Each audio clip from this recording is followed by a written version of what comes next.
Welcome to In the Trenches, where entrepreneurs, artists, writers, designers, inventors, warriors, and leaders share their stories of doing the hard, creative work that impacts all of our lives. Let the journey inspire you to do something worthwhile, build something bold, and create your life's work. And now, your host, Tom Morkis. Hey everyone, welcome back to another broadcast of In the Trenches. I'm excited for our guest today, Tomas Laurinavicius, who is a lifestyle designer, an entrepreneur, and a professional blogger from Lithuania. And today's conversation is different for a couple of reasons. First and foremost, my audio might sound a little bit off. It's because I'm traveling, which may be appropriate since we're going to be discussing lifestyle design today. And Thomas is actually calling in from Jamaica on a 3G or 4G Wi-Fi dongle, which is something I used to do a lot when I was traveling. So that's kind of fun. And overall, I think the audio quality is fine for this episode. I don't think it'll detract from anything. And the content we're going to get into today, I think, is really important. We're going to talk about things like how Thomas has been able to kind of organize his days, even though he's traveling, to actually get stuff done. We're going to discuss lifestyle design itself and the merits and also the drawbacks.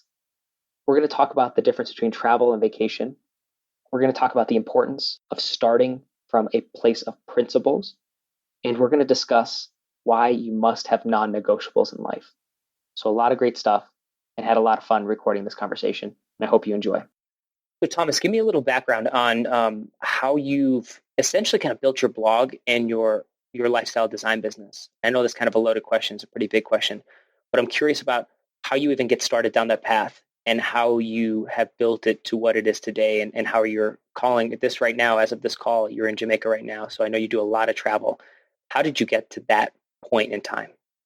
Right. It was one word, transformational evolution, I would say. It took me 10 years. So my first kind of like online venture started 10 years ago, 2007, when I basically got bored of computer games and I was looking on the internet to find a way to make money online. And I was really attracted by graphic design and Photoshop. I stumbled upon one of these communities in Lithuania where people were sharing everything from Photoshop tutorials to web design tutorials to basically making money online. And I was completely fascinated by this group of people. And I lost interest in computer games. And basically since then, I haven't played any game for longer than a day or two. So I was really fascinated by these people. And I started learning Photoshop and started blogging about it. So my first blog was in Lithuanian.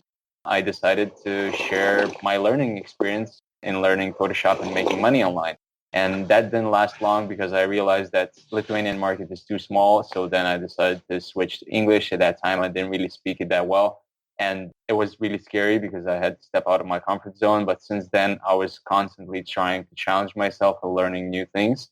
So I started learning about WordPress, started learning about affiliate marketing, SEO, then technical programming. So I would learn HTML, I would learn PHP, and I would learn many different things that would allow me to be here right now where I am right now talking to you. But generally, I think it was just knowing one thing, that I'm capable of achieving anything. And I don't know where this kind of mindset came to me, but I was always confident about that. I don't want to look at, this conventional lifestyle where people just finish school, find a job, climb the ladder and build a house and do fun stuff after their youth is gone. I wanted to do it right now. And that was quite ambitious because at that time, I didn't know how to make money. Yeah. I wanted to travel the world. Yeah, it's just constant evolution. And for the last couple of years, I think it was more mindful, more technical approach to lifestyle design, where I was able to design my own lifestyle, to have enough time for self-development, to have enough time for fitness and health, and at the same time to focus on business and travel. Okay, so a couple things.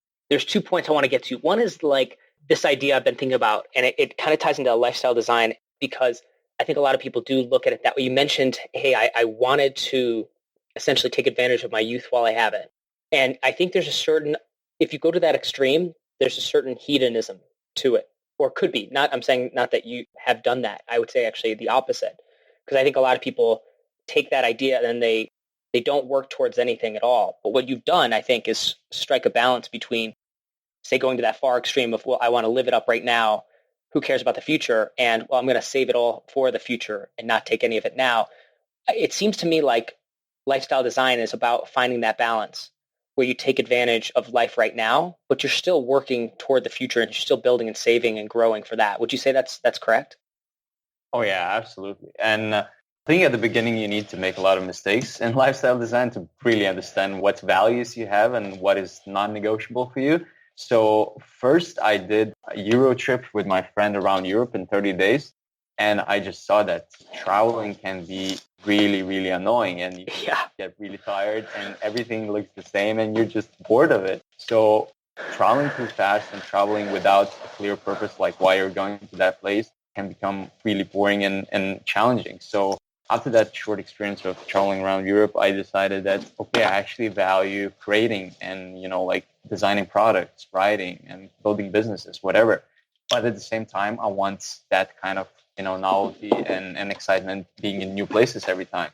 So I decided to start traveling slowly. So I would spend a month or 2 months in one place, get to know locals, get to, integrate myself in local communities, attend events and find my favorite coffee shops and just, like live as locals do in that place. But at the same time, have enough time to just have my morning routine, go for a run, read a book, stay inside if I want to and just watch movies or whatever that is. And I think everyone needs to find that balance. And as you say, like at the beginning, when you're young, it's really easy to just say like, oh, I'm never going to be Mark Zuckerberg or whatever. I'm never going to build $1 million business or whatever. I'm just going to start traveling and just, like screw it and let's do it. I don't care. But I think after some time, you need to realize that, well, you cannot really do it forever. It's not that kind of sustainable lifestyle that you want to pursue for the rest of your life. You still want some meaning, some fulfilling work in your life, and traveling is just one of the ways to complement your lifestyle, not to actually replace it. Yeah, like travel is not the end. And I think that's a lot of people position it that way. Even culturally, probably. I mean, obviously, I'm only familiar, deeply with more, the American Western culture in that regard. And so this idea of like travel is always something that, vacation. We lump travel and vacation together. And we typically say that's going to be done maybe once a year if you're well off. Like I never grew up with any of that. But for certain people that were maybe more affluent, they would be able to go on vacations and stuff like that. So in my mind growing up, I think that's pretty common. Like you save travel for when you're vacationing. And then on the opposite side of this, though, on the lifestyle design, you see this extreme where people kind of glorify the travel itself. And it almost becomes like the ends and like that thing people aspire to. Like, I'm just going to travel. Like, that's the big thing. And I know it's alluring, but I would say after doing 2 years of travel and now having like finally settled down, I'm really grateful for having traveled. But I also think that the way we did it very sustainable, kind of like you did it. We spent, usually a few weeks in a place at a time, if we could, sometimes a month or two. And that made it so it was, travel was part of it, but I was still working all the time, or a good portion of it. And so there's still this balancing. And I don't know if you have any opinions on this, but I'm really curious to get your insights into how you found that balance as you travel, but making time to work and build for the future.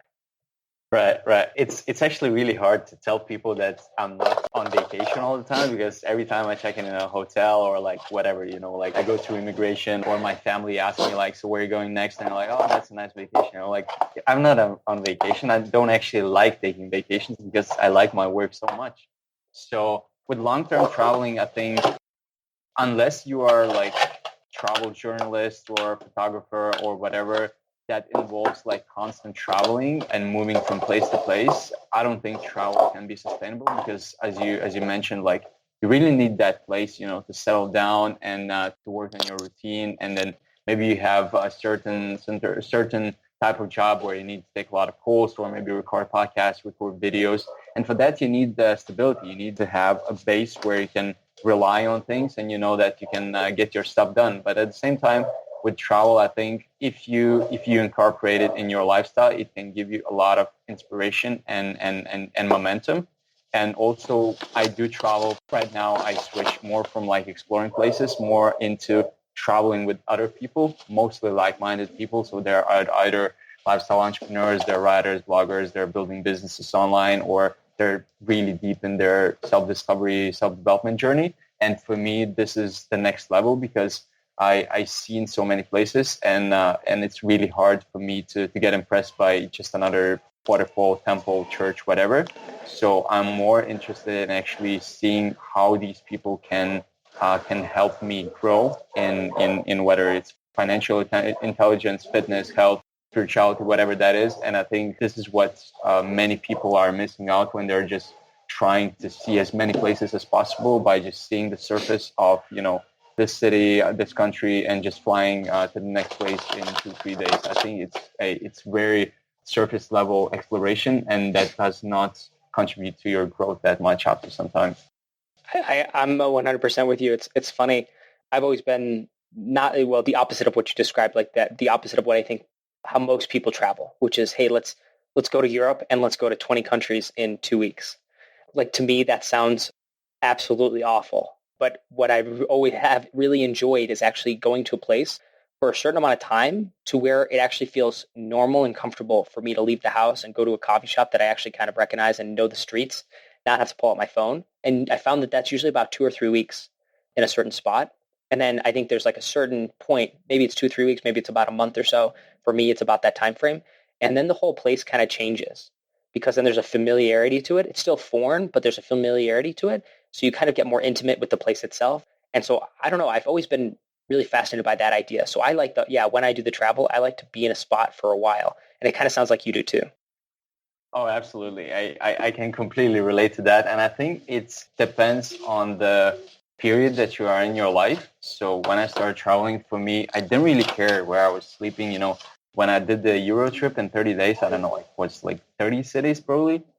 We would sleep in trains, in hostels, in hotels, and even in a tent. I wouldn't care. But right now, when I travel, I always get like a private room. I never stay in hostels because it's too loud. I need to sleep, to get to the top of my game. And at the same time, I think at a certain period of your life, of your like personal growth, you need more exposure to people, more exposure to parties, more exposure to nature. And it makes you appreciate things back home, or just like stable things that you take for granted. It makes you appreciate these things so much more than before, because before I wouldn't, recognize that, in Lithuania we have tap water and you can just drink it anywhere you want. But in Southeast Asia and many Latin American countries, you cannot do that. And it's actually a big hassle if the supermarket is far, or there's only like delivery truck every 2 days or 3 days, and you run out of water and you're like, oh my God, I cannot actually do anything. I cannot even drink water. And it's like, key that you keep like a good stockpile of bottled water with you,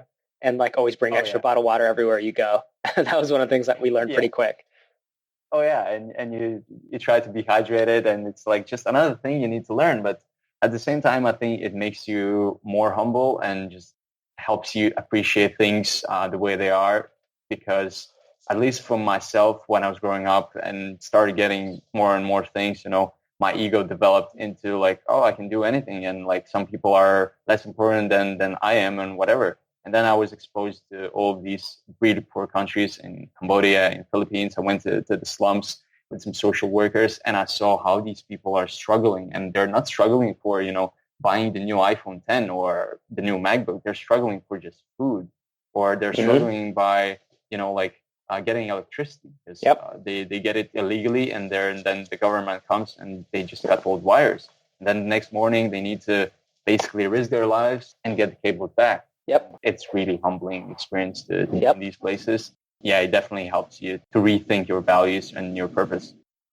Yeah, I love that. And also some of the places that we went to, I found it was just a profound experience to live with and interact with locals too. That, again, in those kind of areas, like we were definitely off the grid in some of the areas we went to.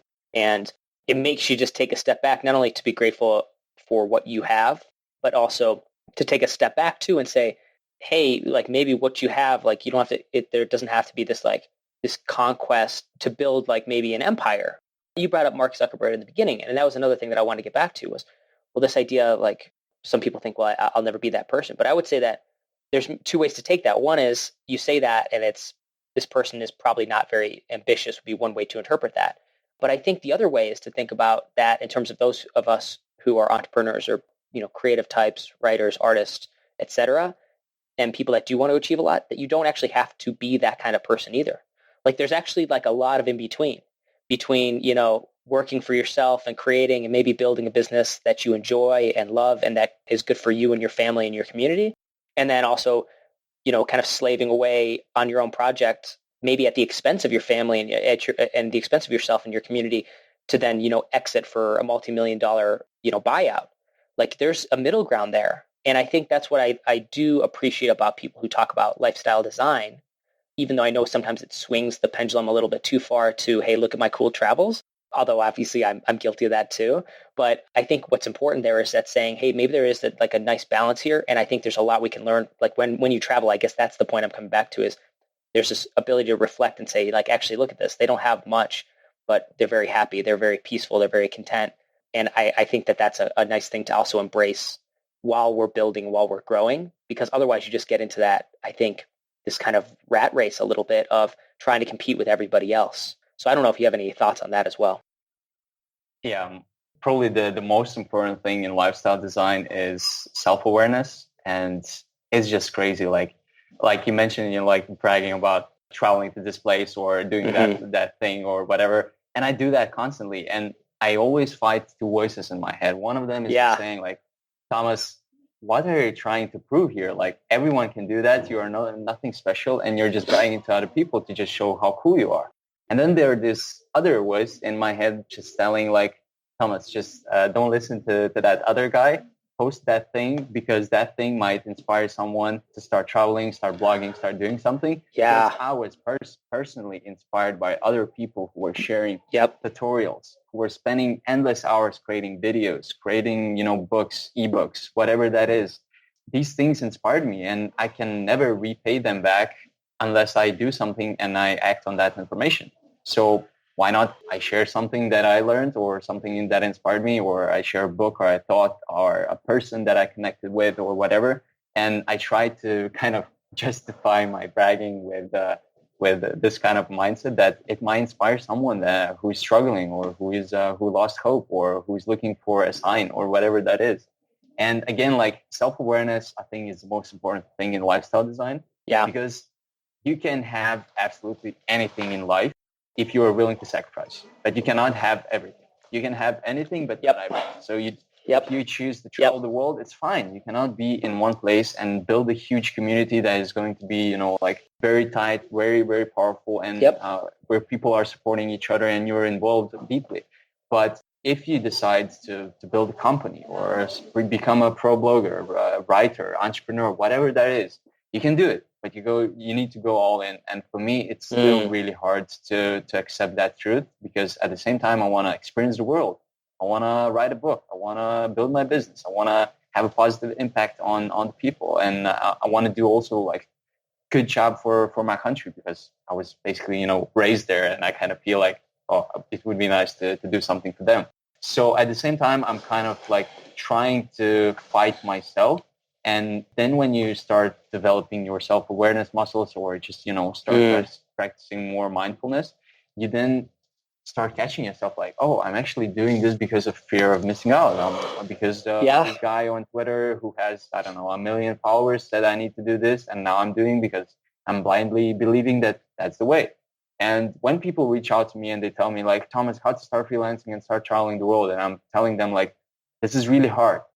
First, you need extreme discipline. Second, you need to understand like why you're even doing it, because if you just want to travel, you're not going to enjoy working. And I enjoy both, like I have this perfect balance where I enjoy working. And then at some point I'm like, oh, I'm done with work. I'm just going to go and explore the coffee shops, jungle, whatever, going to take the ATV tour, sail around or whatever that is. So for people, it's really hard to crystallize what is being shown, especially on social media, on TV, on all of these, like outlets out there portraying this perfect life that everyone can have. And I think anyone can have a perfect life if you are willing to sacrifice certain things. So I think developing self-awareness, mindfulness muscles is very important in this age because we just have so much noise. And the more noise you get in, the more tired you become. And then it's so much harder to just wake up and say to yourself like, wow, I've been, like sold to someone's idea from whatever United States, from someone's lifestyle. from Lithuania, from someone's business idea from Pakistan or whatever. So I think it's really important to just sit down and think about it and start developing that self-awareness. I'm with you 100%. I think I'm relearning that lesson today, like again, and every day really, and especially recently. I've been really reflecting on that idea of self-awareness and just self-improvement too. Self-awareness begets self-improvement, because once you're aware of like yourself in a true sense, not in a I'm doing great things, but like aware of like your own flaws, let's say too, but also aware of maybe the success you have. So in an honest assessment of yourself, I think that begets self-improvement.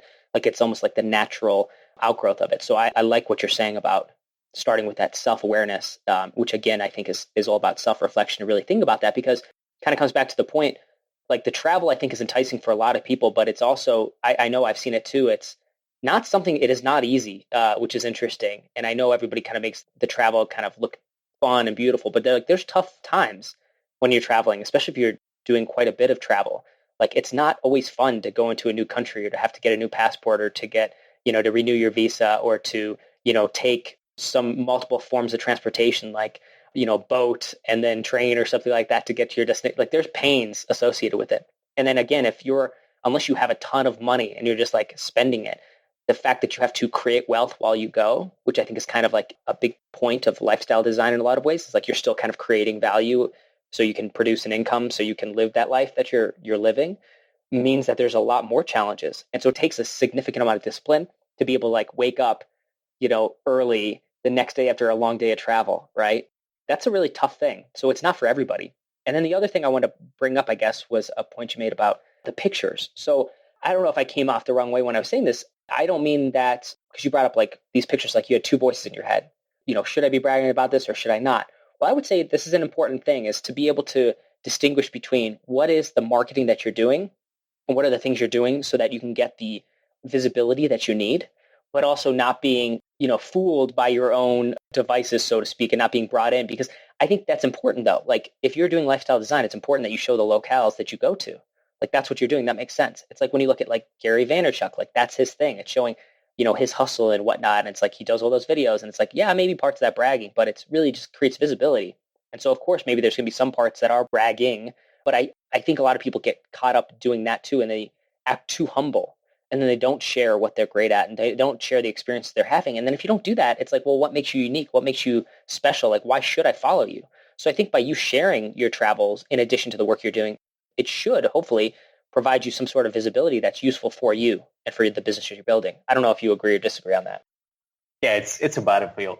Sometimes I feel, like I started like meditating in the last 2 years, and I've been doing it like quite inconsistently, but it really helped me to just get grounded and observe myself when I just cross the line. Because when I talk with people in person, I would just get obsessed, like, man, you just need to quit your job, start blogging, like start an online business and start traveling.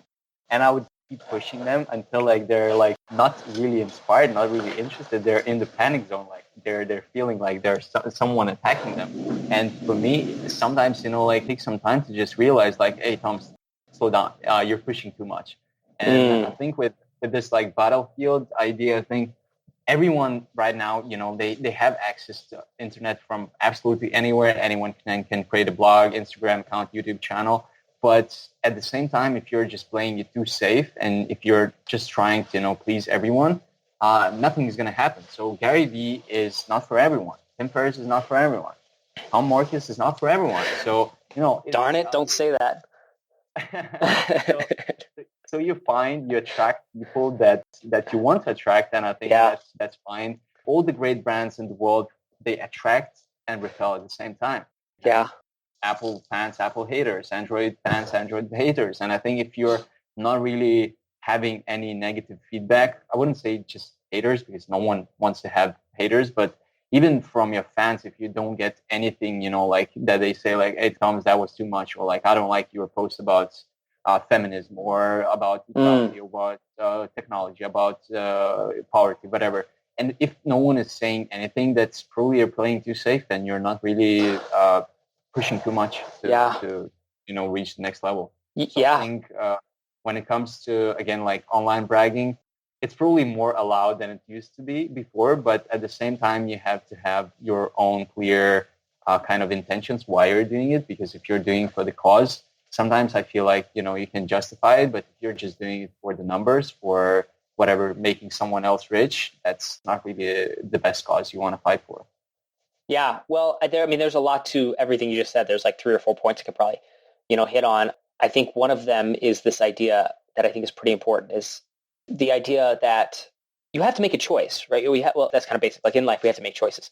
But like if you're building some sort of business and you're not just half-stepping it, like there's very dangerous to just half-step anything, especially business. And especially if it's something that's like blogging related, that's like public facing. I see so many people who start blogs or start podcasts or whatever, and they half-step it. I think I half-step it a lot too. Like I don't think I'm like, which is to say that I'm not as edgy as I should be. And it's not edgy for the sake of edginess, but literally I should push to the edge. And I actually look at it and say, maybe I'm not doing that or not doing that well enough. And I see it in other people where I'm like, that's fine. Like that's a fine point that person made, but so what? It's not unique. It's kind of watered down. And it's like, so why should I care?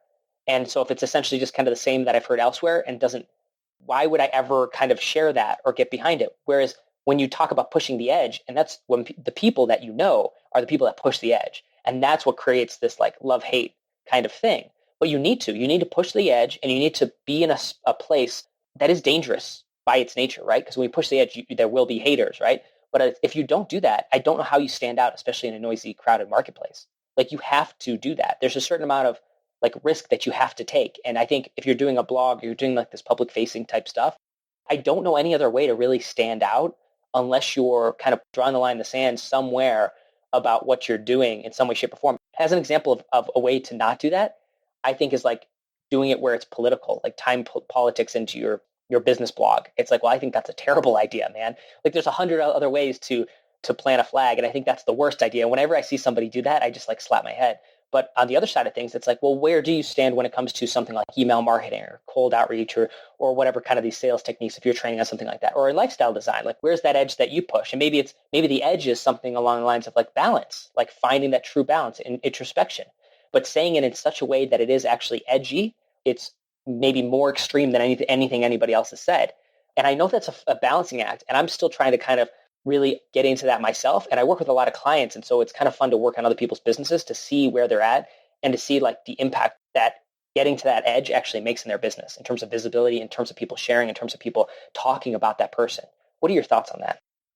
I completely agree that I'm guilty for so many things, just, doing them like 30% of my full capacity because I'm like, I've done enough. And at the end, you just need to actually get rid of them because you're not really passionate about it and you don't want to focus on it fully, like all your resources, efforts, your time, money, whatever that is.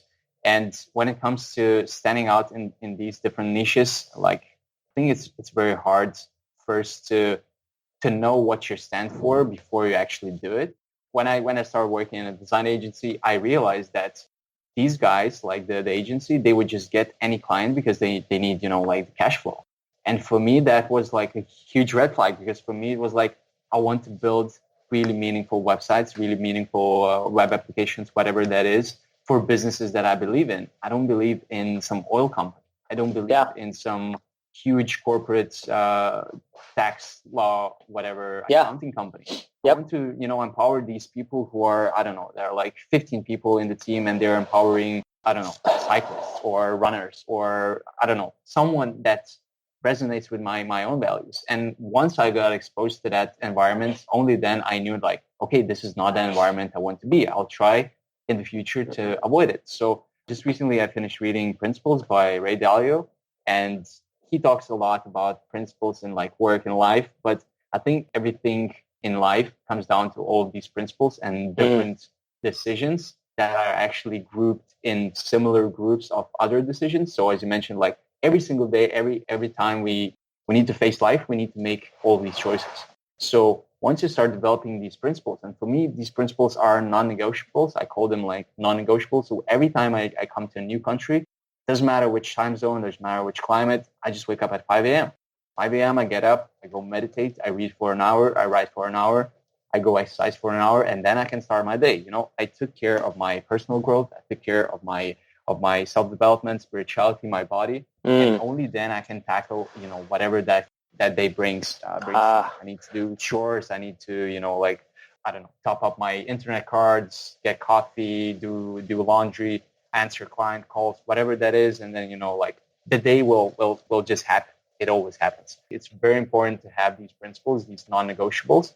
And I'm very lucky to be in a position right now where I can just say a lot of no's to potential clients because I don't believe in what they do.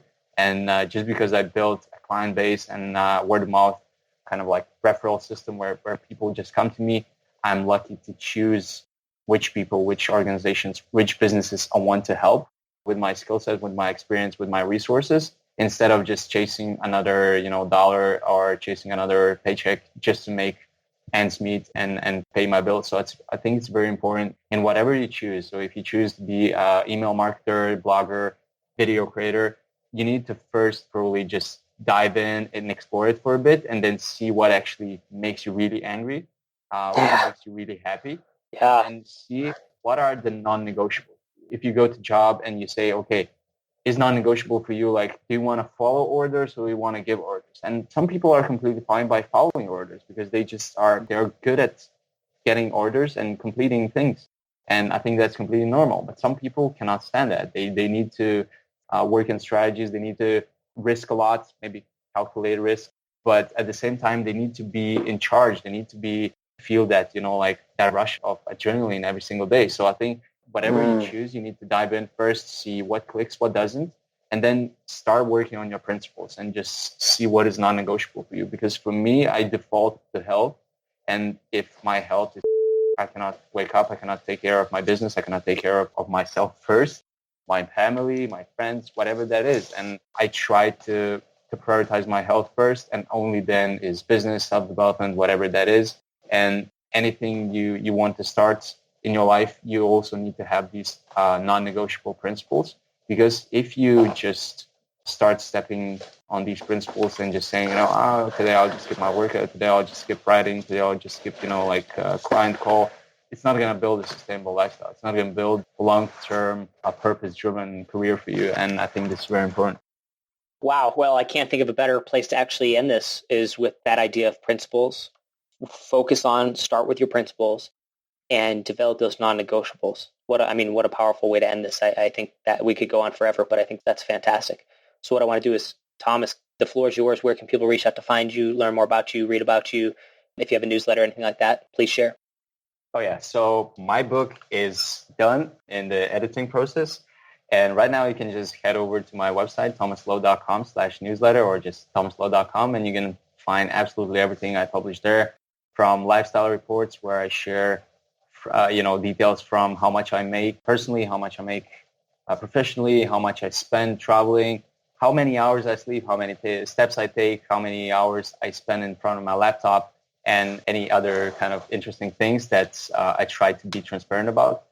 And I share stuff from book reviews, book summaries, to interviews with really high achievers, and just all these interesting lifestyle design experiments. I love it. Well, Thomas, thank you so much for being on In the Trenches. It's a pleasure having this conversation with you. Thank you so much for having me. Thank you for listening to In the Trenches.